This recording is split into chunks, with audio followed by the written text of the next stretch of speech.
Hey, I'm Michael Hoff with Digital Theologian, and today we're reading Matthew chapter 2, verses 13 through 23. And in this passage, Joseph is warned in a dream that Herod wants to kill baby Jesus and that he and Mary must flee to Egypt. Then Herod discovers that the Magi had been plotting against him. He's been outwitted by them, and he takes vengeance on all the children in Bethlehem who are aged 2 and under. Then we have Joseph being given a message in another dream that it's safe to return back to Judea. This passage really sets up Jesus as the new Moses. This is a motif that works its way all throughout the Gospel of Matthew, and it's something that I hit on in the introductory video that I did a few weeks ago. If you study the Gospel of Matthew, you will find numerous examples of Jesus being connected with Moses, and where Jesus' teaching is set up to be that of superseding the teaching of Moses. And so here we have, even in his birth story, as his life is threatened, Jesus is being connected back to Moses and the early chapters of Exodus.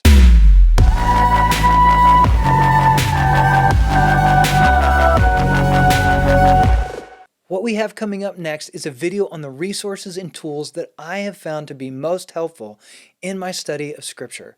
And so I want to unpack that a little bit for you guys. I want to give you some tools and tips that I have found to be beneficial, some things that you might find worth putting on your bookshelf or adding to your Kindle library. And so check that out in next week's video. In verse 13, we have Joseph being given another dream where an angel speaks to him. We don't have a whole lot of details on Joseph throughout the Gospel of Matthew, but the things that we do know are that he is someone who is having dreams consistently, and that angels are speaking to him. And as any time in Scripture where there is speech, you want to pay attention. As modern readers, living in a time where we can pull out a tablet or a computer and create as many words as we want to without any cost, it's hard for us to imagine how difficult and challenging it could have been to obtain resources to write words on a page. And so, as we think about biblical narrative, it's so important for us to recognize that there are no unnecessary details, and anytime that dialogue shows up, you want to pay close attention.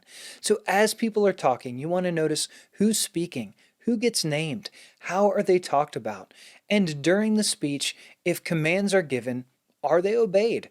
Does somebody actually do what it said that they should do? It's also a good idea for us to pay attention as readers to whether or not the person who's speaking is telling the truth. We think, oh, this is the Bible. Everybody who's talking must be telling the truth. No, that's not the case. There are people who lie in the Bible.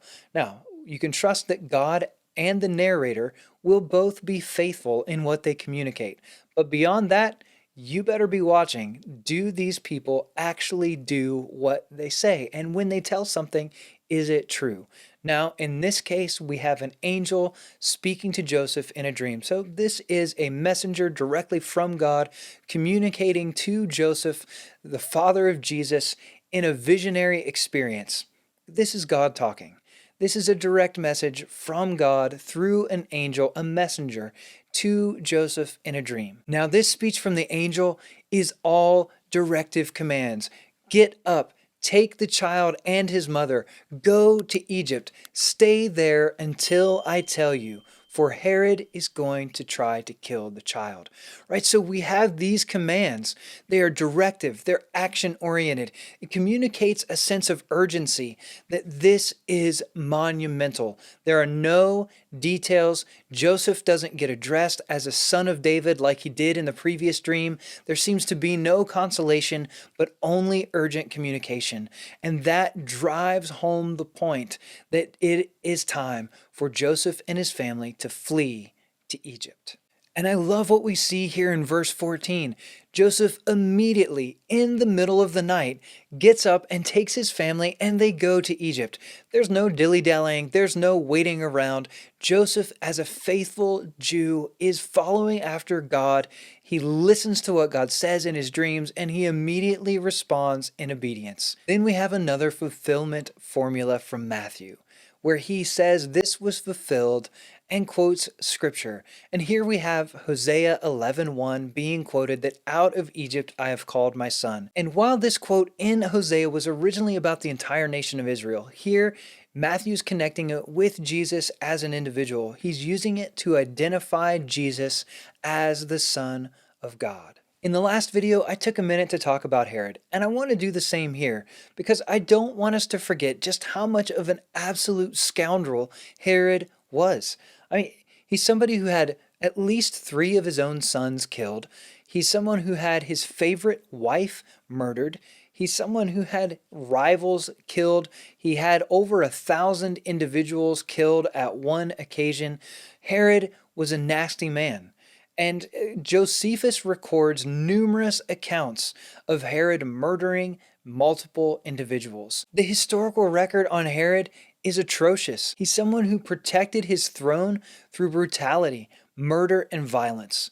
What we see on the pages of Matthew is consistent with his character as recorded by the ancient Jewish historian Josephus. So with that in mind, we see in verse 16 that Herod, when he realizes that he has been outwitted, he becomes furious. It's this trickery by the Magi that ultimately results in Herod deciding that he needs to kill all of the male children 2 years and under in Bethlehem. And now, as we read this in modern standards, we expect a moral outcry and we say, why isn't there some vast historical record? Because this should be written all over the place. If Herod is killing thousands of children, why do we not have record of it? Why aren't there more records of this event? It must not be true. But then we stop and we look at the actual historical evidence that we do have. Herod is someone who has wantonly murdered those who have opposed him. And if you think about the size of Bethlehem during this time frame, we're not talking about thousands of children under the age of 2. Most likely, Bethlehem at this time is roughly 1,000 people total. And if you extrapolate out from that and you do some rough estimation, you're most likely looking at around 20 male children under the age of 2. So 20 children is merely a blip on the radar of Herod's atrocities. There's no need that it would be recorded because, honestly, Josephus records more significant atrocities in his histories. Herod is a monster. That's been recorded in history, and the murder of 20 babies is consistent with his character. There's no need for us to question the historical reliability of this event simply because it's not recorded elsewhere, because Matthew is painting a portrait of Herod that is consistent with all the other evidence that we have. Again, in verse 17 and 18, we have Matthew making the connection between what's going on in the early life of Jesus and what was prophesied in the Old Testament. As we look at Matthew 2:18, you'll see this connection back to Jeremiah, but he's not quoting the prophecy exactly word for word with what we see in the Septuagint, as he often would, or from the Masoretic text. So he's either working from a different Hebrew language tradition, or he's doing his own translation, and he's rendering faithfully the essence of what he sees in the text, but he's not going word for word from the Septuagint. And if you want to know more about what the Septuagint is, you can check out this video here where I talked with Dr. John Byron from Ashland Theological Seminary, and he unpacks that in greater detail. In the Jeremiah 31 passage, Rachel is weeping over her children. And this is Rachel who has passed away and metaphorically looking at her children who are not dying or being murdered, but instead being taken into exile. And so that is the context of what Jeremiah is talking about. Jeremiah 31, on the whole, is a part of a book of hope. He's pointing to the future and the good things that are coming for the nation of Israel on the other side of exile. But this verse, this section points to the period of mourning and grief surrounding the people of Israel being taken from their homes into exile in Babylon. But here Matthew is pulling on that metaphorical weeping, and he is connecting it directly to the grieved experience of these individuals. If I were writing this, these are the things I would leave out. But instead of Jesus being connected with the wealthy and the powerful and the elite, here he's being identified with the poor and the migrant and the outcast. He knows what it's like to live as a refugee. He knows what it's like to live as a minority in a dominant culture. He knows what it's like to be an outcast from his own country, seeking political asylum because his life was threatened. God with us. Is God with us in those moments? God with us. Is God with the refugee? Is God with the outcast? Is God with the downtrodden? In these moments, we can see that God is with us, that God is for us, and that God's salvation extends not only to the wealthy and the powerful and the elite, but God's salvation is there for the poor, the widow, the orphan, the refugee, the outcast, the minority. God is with us, all of us. He's for all of us to be redeemed and brought into his kingdom. And this story, even at the beginning, points to that truth. As we move into verse 19, we're told again that Joseph has had a dream, and an angel from the Lord communicates to him that Herod has passed away and that it's safe for him to return to Judea. In verse 21, we see Joseph absolutely obeying what was said in the dream. But he doesn't do that uncritically. And I think that is so important for us to recognize. He goes back to Israel, but as he gets there, he finds out that Herod's son is king in Judea, and he recognizes that this is somebody who's killed over 3,000 individuals at one Passover festival. It may not be safe for Joseph to take Jesus and Mary and go back to Bethlehem, so near to Jerusalem and the heart of power in Judea. Ultimately, this drives them to Galilee, and the family lands in Nazareth thanks to another dream, and the word is fulfilled, scripture is fulfilled, and Jesus the Messiah, who was born in Bethlehem, who was an outcast in Egypt, now he returns and is raised in Nazareth, fulfilling the word that he would be a Nazarene. As I was going through the video, you probably were noticing the connections between Herod and Pharaoh, Jesus and Moses as we went through this video. And they're absolutely there. It's clear. Matthew's making that connection, and he does it pretty well. It's obvious as you're paying attention and you read along.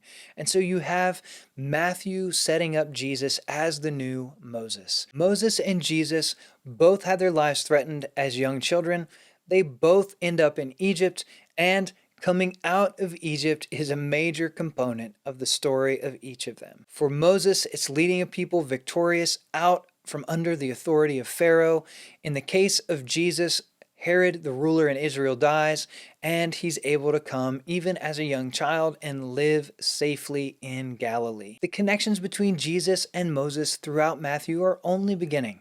So as you read along in the future, as you pay attention to what you're seeing in Matthew, look for connections between Jesus and Moses. Where is Jesus being presented as the new and better Moses, giving a new and better covenant throughout the Gospel of Matthew? Thank you so much for watching. May God bless you. Have an amazing day, and I'll see you in the next one.